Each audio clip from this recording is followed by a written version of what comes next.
for having me. I really appreciate the opportunity to come and speak with you. I hope that through today, hopefully some of the ideas that I can share with you will help you a little bit in your business. Is anybody here a business owner or thinking about starting a business? Okay. So that's my goal. So I'm going to tell you a little bit about our company, my background, and then I'm going to share a story about one of our successes, one of our clients who happens to be my wife. So I'm going to walk you through that. Okay, so just a little bit about my background. I'm a local Cleveland guy. I went to St. Ignatius High School, played basketball at John Carroll University. I studied undergrad finance, got my MBA at John Carroll as well. I had some different internships with the Browns, Indians, and IMG, so I was kind of in the sports world for a little bit. Right out of school, I worked at Shaker Investments. I was a trader and an analyst. They're a hedge fund located in Northeast Ohio. I worked there from 06 to 09, stock market crashes, worried about the company going under. So I ended up in American Greetings, actually working with Jim for a little while. Worked in American Greetings in kind of a sales strategy role where we developed financial plans with our retailers. And then I worked in a sales role for a little while, managing some business with some national retailers, Meijer, Five Below, Toys R Us, and then I managed a sales team with my last role there. And then my wife and I had saved up some money, and we said to ourselves, okay, we've always wanted to start our own business. If there was ever a time to do it, now's the time. The whole world's going online.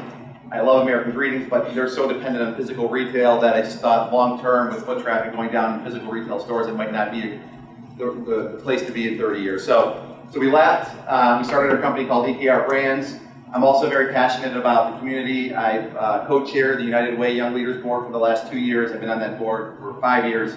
And right now I'm also doing some nonprofit work for an organization downtown called the Lorain Institute. They basically take inner city kids and teach them the arts at a very young age. So I'm helping them get their young professional board off the ground. So love Cleveland, love the community, love giving back. So that's kind of my life on a piece of paper, just so you know who I am. So what is PPR Rants? We're only a year old. We're still new, trying to figure it out. But basically what we settled on is we try to help our clients, as well as our own brands, come up with revenue strategies, revenue generating strategies. So we manage some of our own brands online, all under the same PPR Brands umbrella. They're different brands, but it all kind of funnels to the same business. And then we have some clients that we work with, helping them identify new clients, lead gen, stuff like that. So 2 or 3 clients that we spend a lot of time with, helping them all focus on generating revenue, and then we manage our own brands online. So that's kind of where we're at right now. And then I wanted to share with you kind of a success story that we've had in our first year, and it's my wife's business, her brand. Her name's Emily. She's found a niche that's done pretty well for herself. So that's my wife, Emily. Hi, Emily. So Emily, just to kind of let you know a little bit about Emily. So this business a year ago didn't even exist. So in May of 16, for this specific brand, no revenue at all. In the last 12 months, her business has done $200,000 of revenue. So she went from $0 to $200,000 of revenue in 12 months, which is pretty incredible in my mind for some little business. She had 50 Twitter followers, has grown that to over 2,200 followers.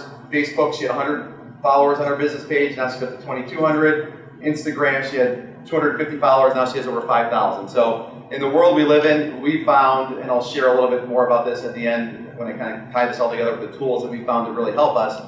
Social media is so impactful, especially if you have a product business, to be able to launch a new product to, now between our email list and her social media followers, over 10,000 people every time she has a new product launch. Pretty impactful because you can see through those launches, if we see success with that product, then we can ramp up the paid advertising, right? So when you have that base, it's really nice because you can kind of, if it doesn't work for the people that are following you, it's not going to work if you start paying for it. But if you can see the kind of the orders coming in from your initial launch, then you can kind of scale that through paid advertising. So some other cool things, and I'll kind of tell you how this all happened. But she also was able to get her product into Bed Bath & Beyond, and she was covered on the news quite a bit based on what she did. So again, if you're thinking about starting a business, so her business really started with photography. And back in May, she literally had nothing. I said, you know what? You're passionate about photography. She was also working at American Greetings. I said, why don't you learn how to build a website? We had no idea how to build a website. We taught ourselves. So by May of 16, she had her website up. These are basically pictures from our honeymoon, right? So she's not selling anything. But I think that the point of this is, by getting started, she had built the foundation of having a website, having that structure, so that when her big idea came, she was set up to handle it. So we use a platform called Squarespace. If you're thinking about starting a business, I highly recommend it. For $40 to $50 a month, you can have a full e-commerce platform up. We do build websites for people, but I always tell our clients first, if you can handle it yourself, do it yourself, because you'll learn so much, you'll save money. I was intimidated by websites a year ago. Once you build one and you start plugging and playing, they're all template based. It's really, really simple. So we use Squarespace, and again, for $40 to $50 a month, you can have a full e-commerce platform, and you can test any product or service that you're interested in testing out. So has anybody ever read the book The Purple Cow, or heard of this? I highly, highly recommend it. So the whole concept, it's an easy read, it's a couple hundred pages. The whole idea of the purple cow is, in the world we live in, there's so much information, so much competition. A lot of the things that have been done, and unless you're living in Silicon Valley and you can program and engineer things, you really have to find, if you're going to launch a product or a service, you really have to find what your purple cow is. And what they mean by a purple cow is something that completely stands out, that makes you different than everybody else, that people pay attention to. Something that would be put on the news, something that a famous person might talk about you on social media. So I highly recommend this. I think in any business we launch, we try to think about, okay, what is our purple cow? How do we do something that somebody would go tell their friend about, right? Word of mouth. So we were kind of talking, what's your purple cow? So then the Cavs won the championship last year, right? So we're all excited. So Emily's purple cow was, she rented, by 1.3 million people were on the ground there, she rented a helicopter and went up in the air and took pictures. So she took that picture there. We've sold, again, a ton of pictures, but her purple cow was, the whole world's on the ground. They're going to want to remember this moment. I want to be a photographer. I need to take pictures of things that people want to buy, right? So we've come to find through this process for her brand, people love to have a picture of something they're in. There's a story of that day for pretty much everybody in Cleveland, good or bad. They might have been stuck in a line or whatever, but everybody in that picture, the 1.3 million people, they have a story that they remember, with a family member, 50 years in the making. So that was her big purple cow, was to go up in the air. She rented a helicopter and had a ton of success with it. Took some really cool pictures. I don't know if anybody knows who Dustin Fox is. He's a local 92.3 The Fan guy. He went up in the helicopter with her, so he was able to spread the word. So that's another tool that we found as something that really helps. When you're first starting, if you can find somebody influential on social media to help get the word out for you, it's hugely impactful. Anytime Dustin would talk about it for her on Twitter, orders would just start flying in. Like we literally, for the 2 weeks after this, we couldn't even keep up with it. So that's, again, another tool is, for your business, if you can find somebody in the world we live in that has a lot of social media followers that is willing to go out and talk to their followers for you, it's hugely impactful. So she took some really cool pictures that day. We sold a bunch. Here's a couple of the other ones that she took. Again, these were sold in Bed Bath & Beyond. They're still there. Sell them online. She now has a kiosk at Crocker Park. So she's kind of taken this idea and really expanded on it to grow her brand. The Indians didn't win the championship, but she did kind of hop in a helicopter, do the same thing in Chicago for the Cubs parade. We were kind of bummed out, but she did do that. Had some success in Chicago as well. Went to New England, did the same thing for the Patriots parade. So she's really starting to grow a brand around going to these championship parades and taking pictures, because we found that people that are at the parades really like to remember them, and that's kind of been her little niche. So then what she's done is, and this is kind of the thing that we've learned, is you can then take that following and that story and extend it into other products. So she's been able to launch apparel online, done really well at this, sells them at her kiosk as well. It's a lot easier to sell to customers that have bought from you before. So anytime, again, back to that social media following of 10,000 people and her email list, anytime she launches something new now, she has a base of people that are interested in buying it. Buying the product that she's launching. Or it's a good way to find out, hey, nobody bought this, let's shut this item down. Nobody likes it. So that's the really cool part. I think especially with products, if you're interested in the product world, the internet has, and back to my days at AG, the cost structure involved with selling stuff in a physical retail store is crazy, right? You got physical structure, you got labor in the store. being able to sell things online, you can cut out so many costs for your brand and offer discounts to customers, promo codes, whatever, that people get excited about. So when you're selling products online, it's so simple. You can test different things. Depending on what you're selling, there's ways you can kind of reduce inventory, manage it. You can put out for some of this stuff, depending on the products, you can even put the product out for sale before you even produce it, depending on lead times, etc. So again, but it all goes back to having that website and building it. It's simple once you do one, but yeah, take your products and extend them. So now I wanted to talk to you about, so that's one story. We've done a couple other things that have been successful too, but to go from zero in sales to $200,000 in sales in just 12 months, I think it's just energy, paying attention to what's going on, really capitalizing on what things in the marketplace might be out there for you. Has anybody ever heard of, a lot of these tools I'm sure you've heard of, but has anybody ever heard of Squarespace before or used it? Okay. So again, if you're interested if you don't have a business now and you're interested in getting one off the ground, I highly recommend building a website on Squarespace. It's really, really cool, easy to use, simple. Once you build one website, very, very simple. And the cool thing about Squarespace is it ties into all of these other things, right? Like, everybody heard of MailChimp? Anybody heard of MailChimp? Okay. Yeah, so anytime somebody orders something on your website, or if you're a service-based business and they fill out some sort of lead gen form, whether you have a white paper or whatever it might be, all of that information just flows right into MailChimp, and then you can continue to remarket to people as you go. ShipStation, I don't know if anybody's heard of ShipStation. If you have a product business where you're shipping products, again, this all integrates back into Squarespace. Anytime an order comes in, it's just a matter of hitting print on your printer, labels print out. It's really, really simple. I think it's like $8 a month to have ShipStation. You pay for it plus the postage that you purchase. So if you have a product business online, that's a really, really good tool. And then it all integrates with Stripe, which is a payment processing system online. So really, if you're thinking about launching a product business, having Squarespace kind of be the hub, and then you have all these tools that sort of integrate with it. It's really, really simple. Etsy we use a lot. Again, if you don't want to build a website and you have a product that you're passionate about that you want to test, it's a simple tool to use. We sell on Amazon as well. Once you get set up on Amazon, it's pretty simple to add more stuff. And then obviously, this is common sense, but in the world we live in, social media, the more things you can do to grow that following.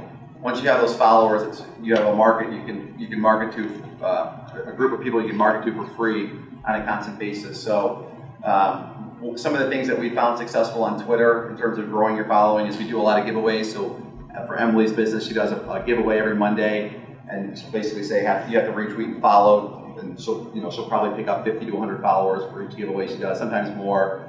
On Facebook, asking people to tag their friends or like the page to enter in contests, we found to be very successful. And Instagram seems a little bit different, really kind of trying to go engage with the people that you think are your customers, going onto their page, liking their posts, commenting on their posts. We found to be very successful in growing a following. So that's kind of the tools that we found to be the most successful. Anybody have any questions? Stripe compared to PayPal. We accept PayPal as well. So yeah, I think if you're using a credit card, it goes through Stripe. If you're using PayPal, some people like to use their PayPal account, so it's coming directly from their account into the PayPal account. So yeah, they're similar. I think the key is the more payment options you can offer customers, the better you're going to be. Squarespace, that's Yes. like an online store that you can set up. How much is it? So it all starts, you log into Squarespace, and if you don't have a domain already, you can search and see if the domain exists.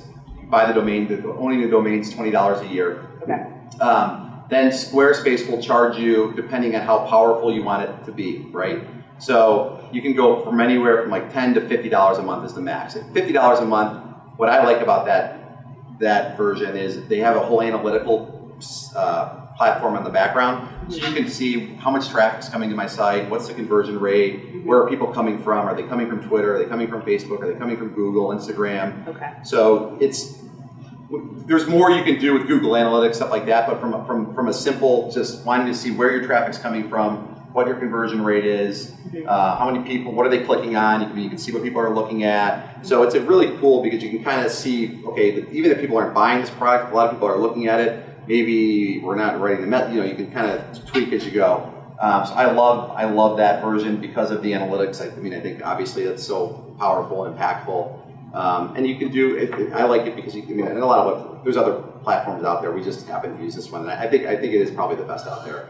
But you can do promo codes, discount codes pretty easily. Manage your inventory right on the website. So I have an online store through a different vendor, and it allows me to have multiple online stores. So I can have an online store for this school, an online store for this business, and does that allow that also? Yep. Is that at the $50 level, or is that at the $10 level, or in the middle? It's at the $50 level, yeah. Yep.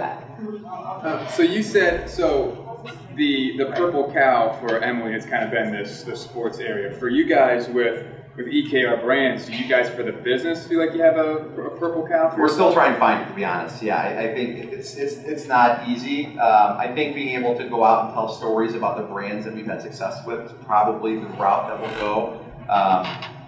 But yeah, it's I think especially in a service-based business, I think you're kind of relying on your background and what you've been able to do and how can you provide value to people and customers. So I think it's a little bit harder in a service business, but we're still trying to find it. So with you guys, what would be like an ideal client for you? What would be someone that you guys as a brand would want to work with? Yeah, so probably small companies that are just looking for ideas to scale, right? And I think one of the things that I found is when you get very, very, even with like my wife's business, I was really involved last year. This year I've kind of taken a step back because she's gotten it off the ground, she's doing good. She doesn't really need me involved all that much anymore. But when you get really close to the business, sometimes it's hard to take that, even though you think you can, it's really, really hard to take that high level view because you're so close to it. So I think just finding customers and clients that need either a little extra help, some ideas. And there's a client right now that I work with. They do a lot of events across the country. So they handle like Dish Network's displays for their like National Home and Garden Show tour, American Family Insurance. So I've actually started working with them to bring in new clients and really targeting some clients and putting together really specific marketing materials to focus on those clients. So I've been helping that company quite a bit, but that's probably taking up half of my time right now. So it's really just companies that need a little bit of help, right? And it's got to be stuff that I or my wife or somebody on the team at least knows a little bit about, right? I don't want to get involved in something that I'm clueless on, and like, to me that doesn't make any sense. So we've really enjoyed getting to understand the product part of the world. We came from American Greetings, so we understood a little bit about consumers and why they buy and why they shop and when they shop. So just understanding, taking the learnings from that and trying to take them online. Holidays are, just simple stuff. How we sell things around holidays and really being prepared for that. So we really want to, I think, continue to focus on products. We've also started to get into fulfillment for a couple of companies where they'll just send us their stuff that they don't want to deal with because we're at the warehouse every day shipping orders out. So if there's some local companies that don't want to deal with that, they just want to sell, we've taken on some of that, charge a small part of the order, just handle that. So we're delivering to the FedEx and the post office every day anyway. So if somebody needs that service, we can do that. So you mentioned about how you sold your wife's business and how she found her niche, and you also talked about what you're doing for your other companies. As far as the development of your company, it seems like itself is in its infancy. So what have you done to market to increase your brand identity and to spread the word about who you are, what you do at a larger scale? I think our long-term goal is EKR Brands. While it's our initials, I don't think our plan will be to grow that brand itself. I think our plan will be to grow the brands kind of under that, and those will be kind of what we push forward, the product brands. We just wanted to have like an umbrella to put everything under because I think when you're starting, there's a couple of ways to do it, right? You could set them all up as different business. And this now we're getting into legal and accounting advice, but you could set them all up as different businesses.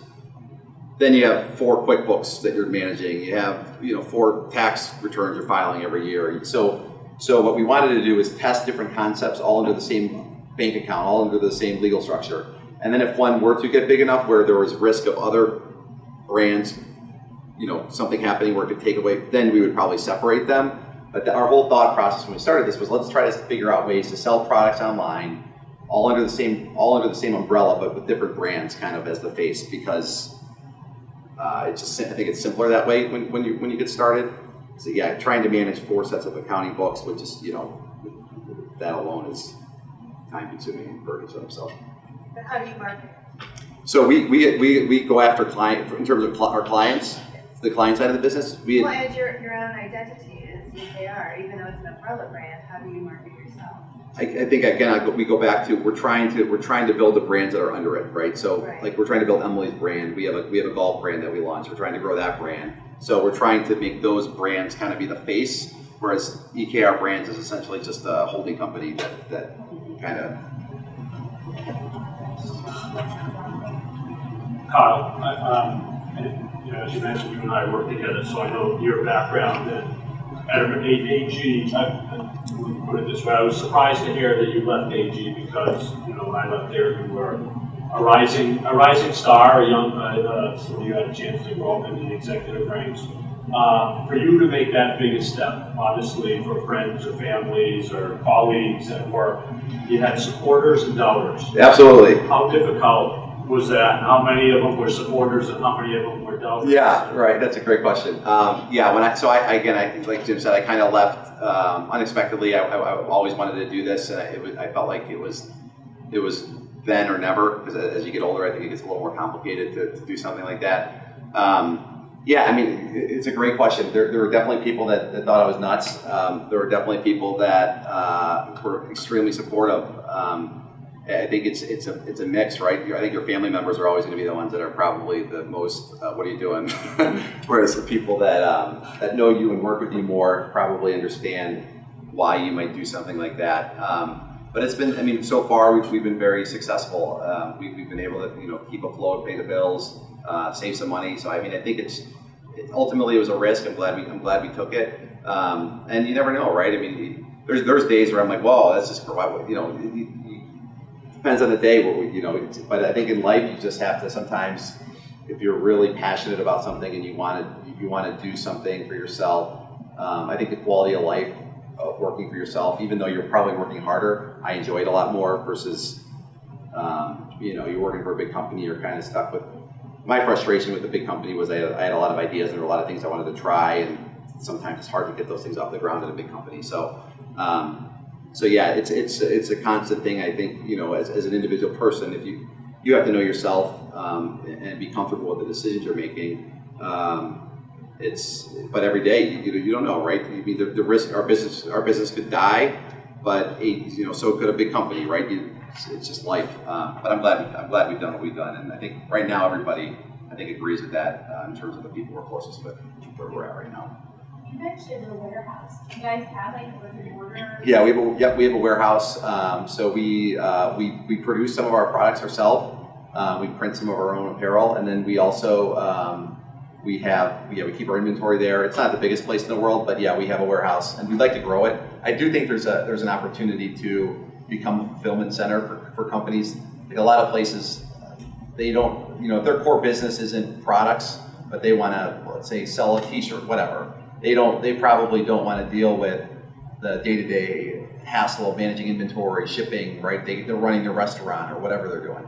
So we have a couple of clients now where they'll just send us the order for whatever it is, and whether we produce the inventory or just keep it for them, we'll ship it out for them as soon as we get the order, and then we keep a couple of dollars of the order. So, and again, it's not a big deal because we're already there, we're already doing it, somebody's at the warehouse every day, whether it's me, my wife, we have some part-time people, somebody's there every day doing something. So it's just a kind of a nice way to scale.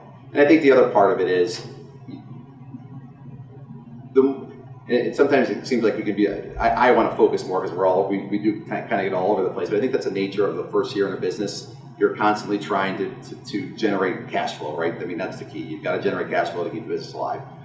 So some of the service stuff we do, that generates some cash flow for us, just in case the product stuff isn't going well for that week or something. But long term, I would like the company to be products only. I mean, that's where we want to go. But I think in the short term, we have to do some things just to keep cash flow coming into the company when you're doing something brand new off the ground. Another question for you. A lot of in my business, helping people find franchises to buy. we've seen a tremendous drop in the average age of a client. It used to be 55 a couple years ago. It's down to 47. It's mainly because people in your and Emily's age brackets, let's call it late 20s to late 30s, who are making the decision to buy a business and step away from corporate America. So I'm seeing that. What do you see from people in your bucket? And I got a guy here who falls into that bucket who's made that decision. What are people your age talking about? Why are you doing it? Do you see a lot of people that are like talking about it, and why? Why? Well, not to keep harping on AG, but I know pretty much everybody that I got close to there or my wife got close to there has left. And I think that's probably the nature of a lot of big companies right now. I think the technology that exists right now makes it easier than ever to start or own your own business, right? I mean, there's tools out there, like some of these that we talked about. For every industry, the tools are probably a little different, but those tools allow you to free up time to focus on your business, right? I think 20 years ago, it would have been a really challenging thing to build a website simply. I mean, so yeah, I think millennials, and I kind of fall into that bucket. I'm a little bit outside of it. I think they want to own their own thing. They want to do their own thing. They've grown up in a world where their phones allow them to do whatever they want, basically on a whim. So I think there's going to be. I think that personally, the biggest challenge big companies are going to face as they continue to evolve is keeping good people, because I think the technology and just the ability to start your own business or buy a franchise or work for a really small business where you feel more of an impact. I think there's a want and desire for that from the younger generation. To add to that, I've got a number of friends from college and high school that either work or worked at American Greetings, who are very creative people, and now they were kind of thinking about that.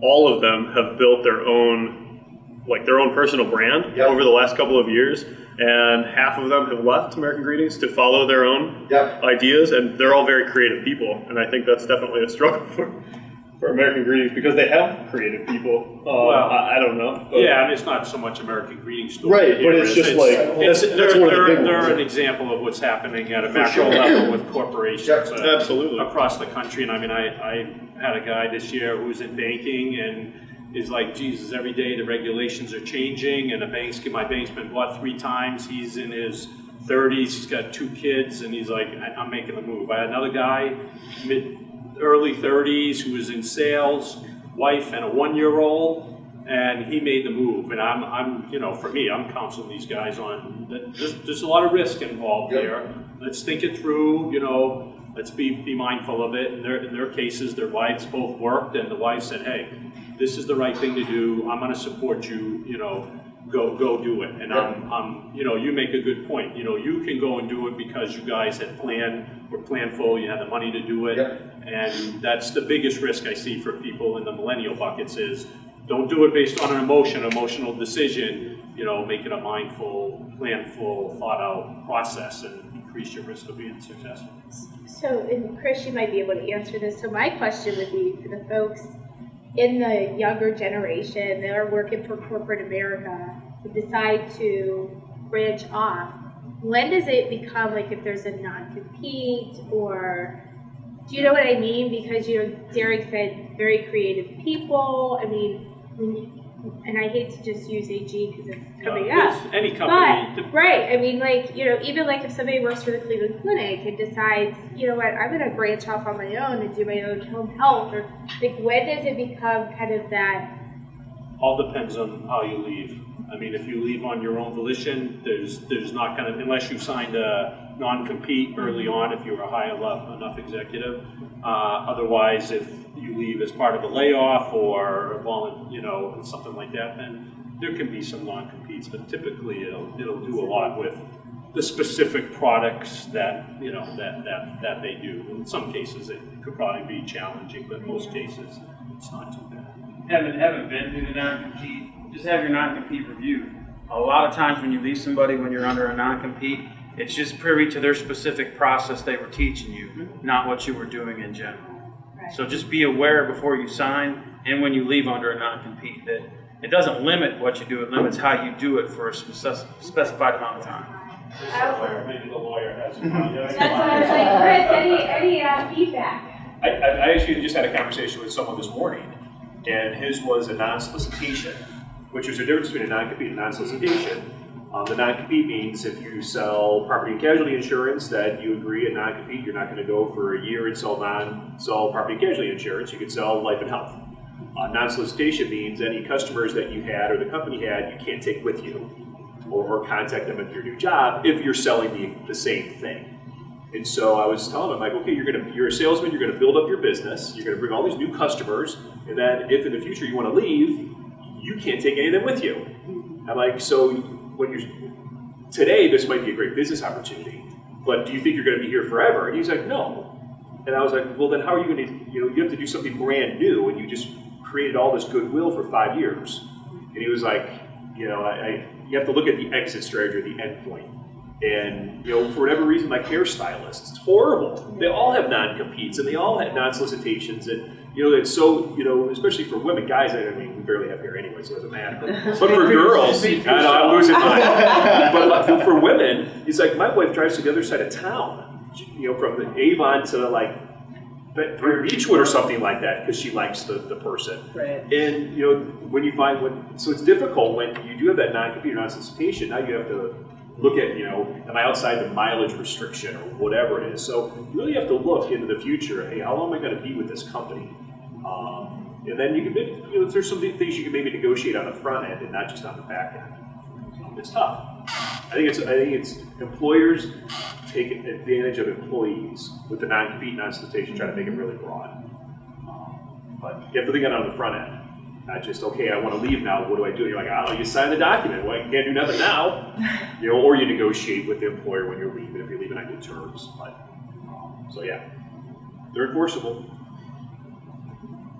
You bring up a good point, though. I was talking to just my nieces and nephews who are leaving college right now, and I'm trying to explain to them, when you are going for a job, it's not just, this is what the company's offering you, this is what the parameters are. There is room for negotiation. And I try to explain to them, it's a two-way street. They're paying you, but you are offering your time, your experience, whatever it is, even if you just had an internship or something. So negotiate on the front end.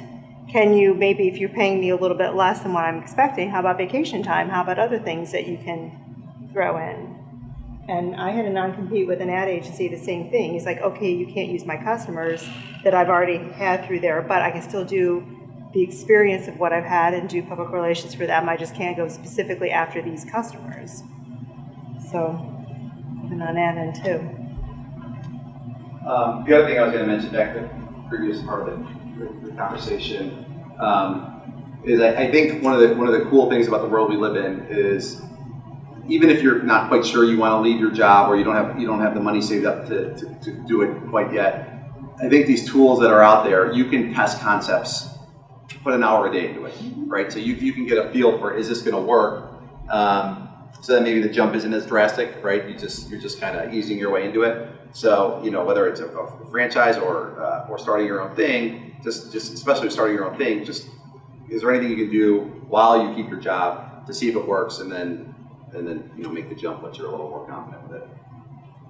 So that's all. There's just one other video that I wanted to share with everybody, and it's just a video that actually I picked up when I was at American Greetings, and it's just really about understanding kind of your company purpose. And I think my wife's kind of discovered that her purpose is trying to capture these moments that people want to remember for the rest of their lives through some piece of memorabilia. So that's all I got. I don't know if you guys have any other questions or thoughts, but I appreciate the time and letting me come speak with everybody.